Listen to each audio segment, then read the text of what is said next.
Bienvenido el doctor Martín Ibarra. Queremos darle gracias por haber aceptado la invitación para esta entrevista, porque queríamos retomar el tema a 2 años de la pandemia, qué se ha logrado, los aspectos positivos y qué nos falta para aprovechar ese potencial que tiene América Latina y Panamá para traer o reposicionar el nearshoring, que todo lo que se hablaba en aquel entonces cuando estaba el momento de la pandemia. A 2 años, que vamos a decir quiénes han sido los ganadores en este tema de la pandemia para atracción de inversiones. Bienvenido, doctor. Muchas gracias, Michelle. Muchas gracias por la invitación. Bueno, sí, acabamos de cumplir 2 años Exactamente. de la fecha en que se registró el primer caso en estas latitudes. Y estos 2 años han cambiado en buena medida el comportamiento del comercio internacional. Porque además se unió con un contexto que ya venía. O sea, el COVID fue la gasolina que se le echó al fuego que ya estaba prendido. Recordemos cómo hace 2 años llevaba año y medio la guerra comercial entre el presidente Trump y los Estados Unidos. Exacto. Cómo China ya había bajado en ese momento 90.000 millones de dólares de sus exportaciones en 2019. El COVID empezó en el 2020, para América Latina, comienzo del 2020. Y ya en el 2019, 84.000 millones de dólares habían bajado las exportaciones chinas a los Estados Unidos. Ya se hablaba de nearshoring y de cadenas regionales de valor. Pero a todo esto se le sumó nuevas realidades. Por ejemplo, los subsidios que los países desarrollados dieron a sus poblaciones hizo disparar algunos artículos de consumo unido a la virtualidad. En la medida que las personas requirieron estar más tiempo en casa porque tenían hijos, porque las escuelas estaban cerradas, porque tenían que trabajar allí. Entonces cambiaron sus sillas, sus escritorios, sus pantallas de televisión, compraron algunos instrumentos de ejercicio, de gimnasia, bicicletas estáticas, elípticas, ropa para entre casa cómoda. Ya la corbata fue la gran damnificada por el COVID-19. Ya pocas corbatas se ven. En algunos clubes tradicionales de América Latina ya no exigen corbata o solo para ocasiones especiales. Entonces, esto hizo de que el comercio mundial, pues no solamente bajó en cuantía, en dólares, sino sobre todo cambió de composición, pero también cambió de localización, Michelle. Y quiero referirme a este último punto, porque hay una metamorfosis de las lejanas cadenas de valor a cercanas cadenas regionales de valor, porque los consumidores y los proveedores ya quieren tener más de una fuente, no quieren depender que una sola empresa le venda su chip o su parte o su elemento, que si falla se quedaron completamente paralizadas las cadenas de producción. Entonces se habla de redundancia en producción de proveedores, se habla de cercanía de los proveedores e inmediatez. Y otro elemento que yo quisiera resaltar es que una explosión del comercio electrónico transfronterizo. Lo que Doctor, hace venir, sí, sí, Michelle, adelante.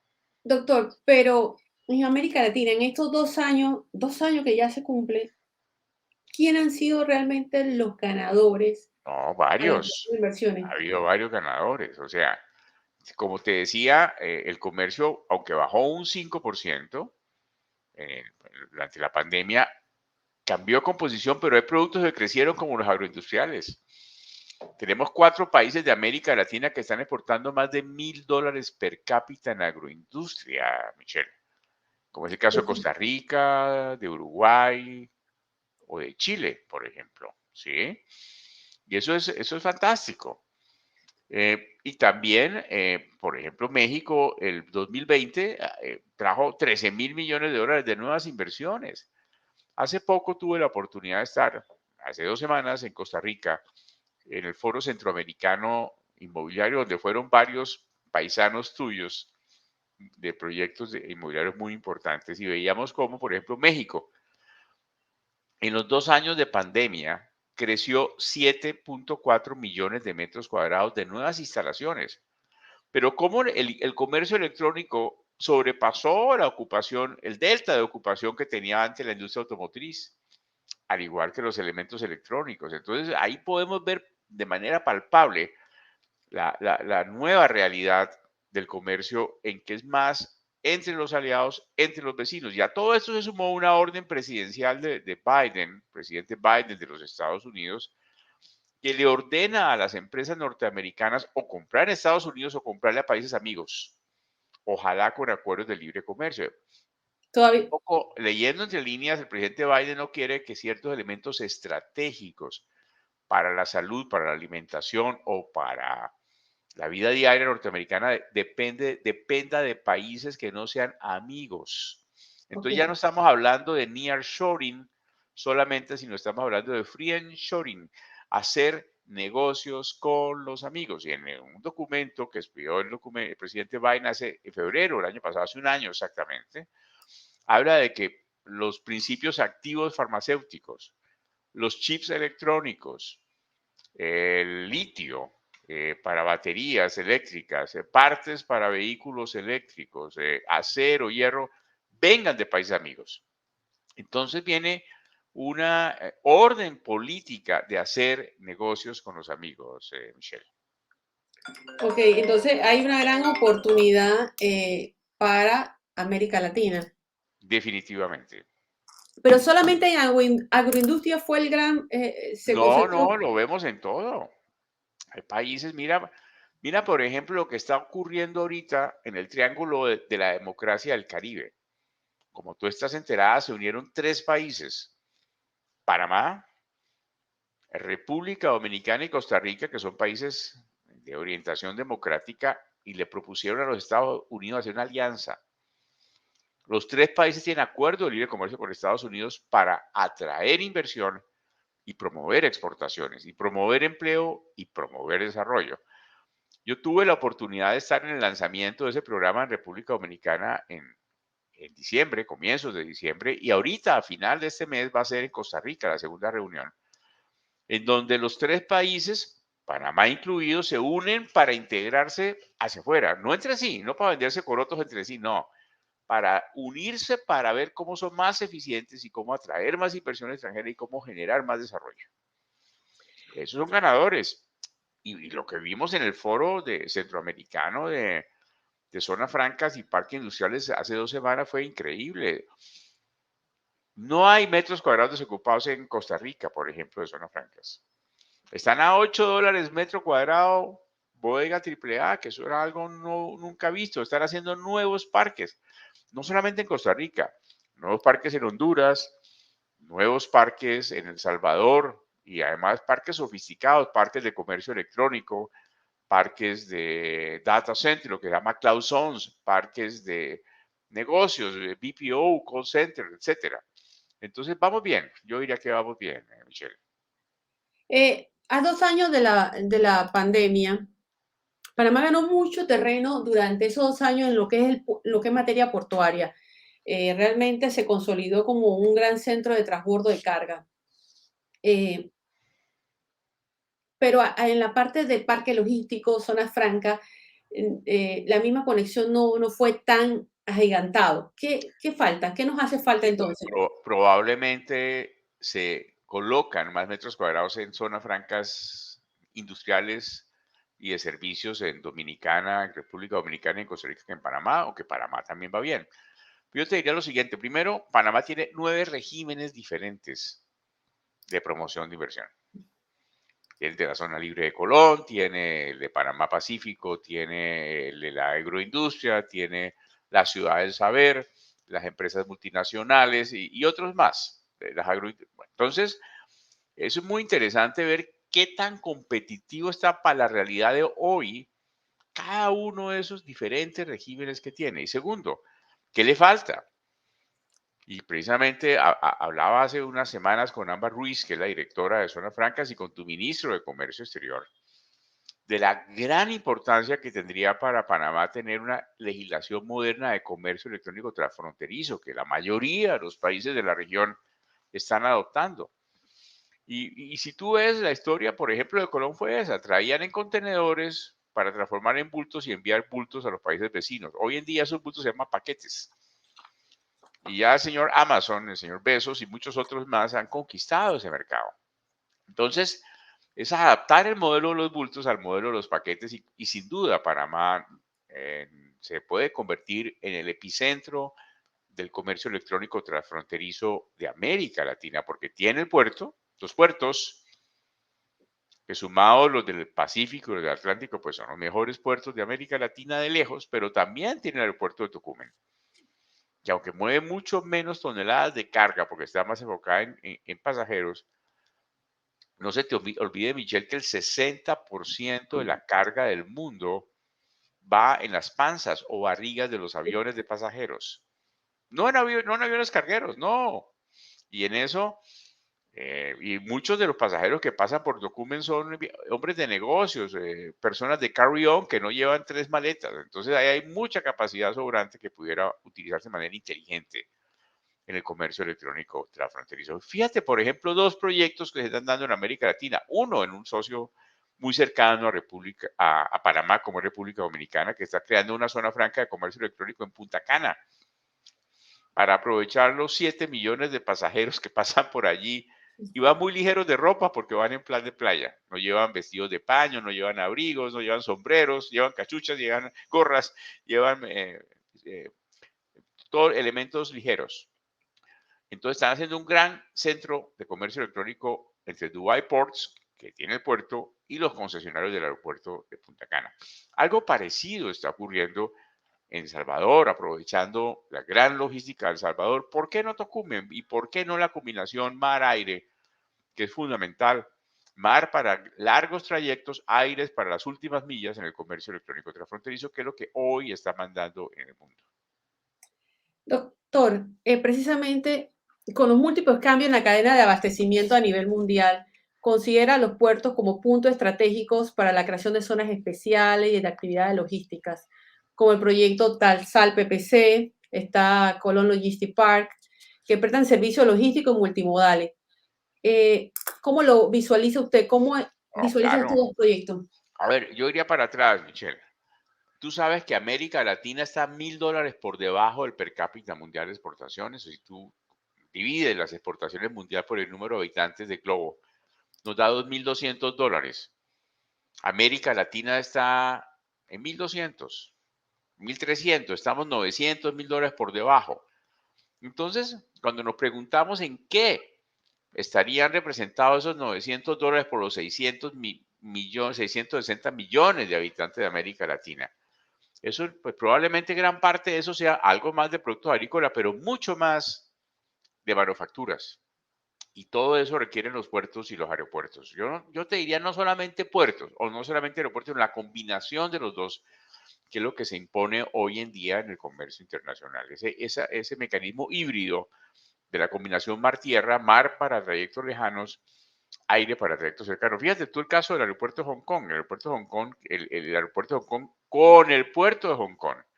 El aeropuerto de Hong Kong es el más grande del mundo, Michelle. El aeropuerto de Hong Kong mueve casi 6 millones de toneladas al año, que es el doble de lo que mueve América Latina. En un solo aeropuerto. Vienen los contenedores del puerto de 40 pies, se paquetizan, se convierten en parcels, en paquetes, y se mandan por avión a todo el sudeste asiático. Algo parecido pudiera realizarse en Panamá. Doctor, me acuerdo hace 2 años estábamos con la política de Estados Unidos de regreso a las Américas. ¿Qué pasó con esa política? ¿Cómo estamos actualmente?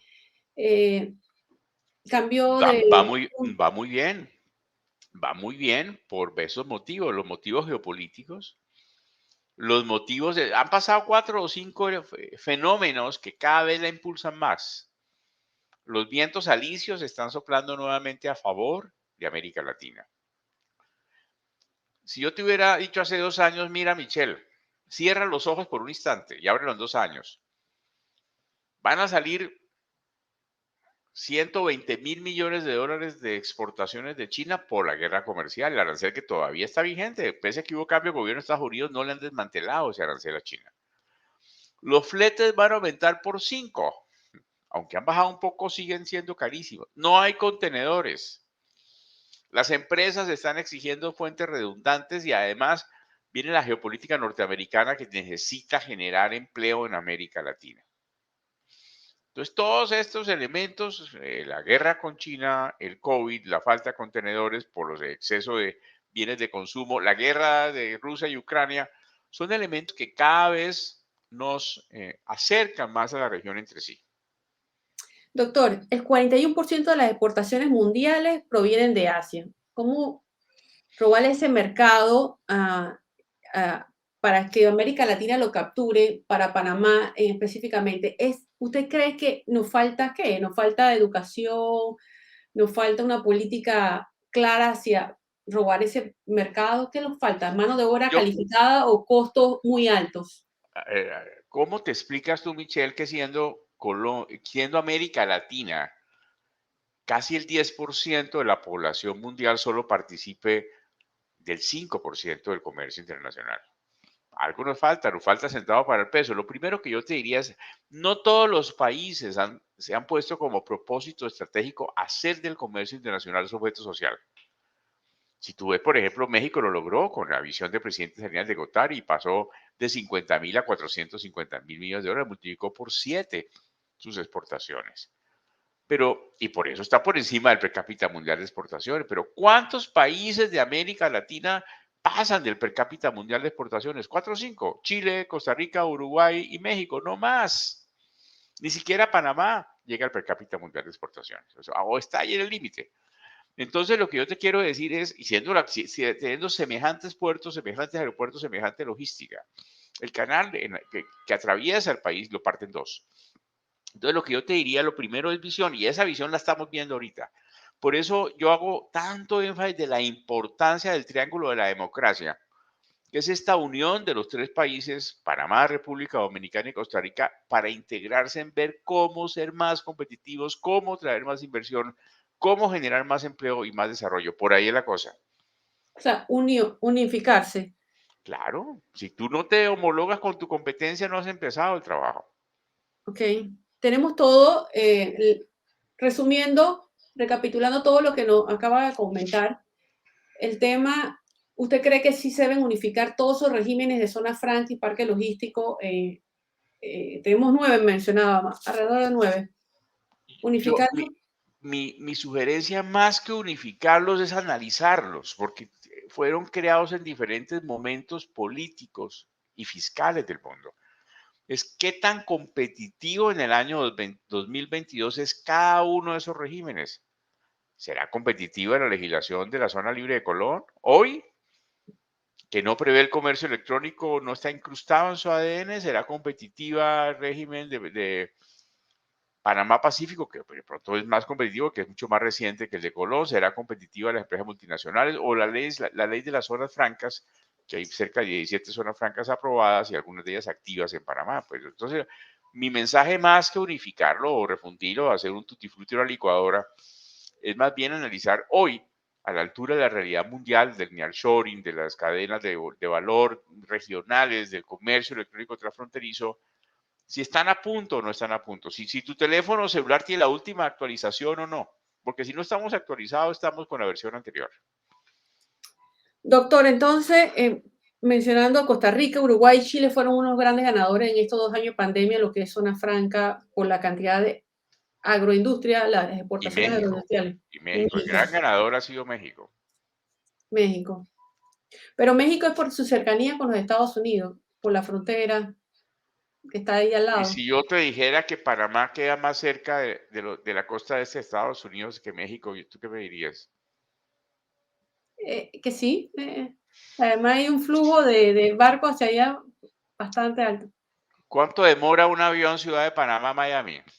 Nada, 2 horas y ¿Cuánto, media, 2 horas y media. cuánto demora un avión entre Ciudad Juárez, que está en la frontera con Estados Unidos y Miami? 3 horas y media, una hora más.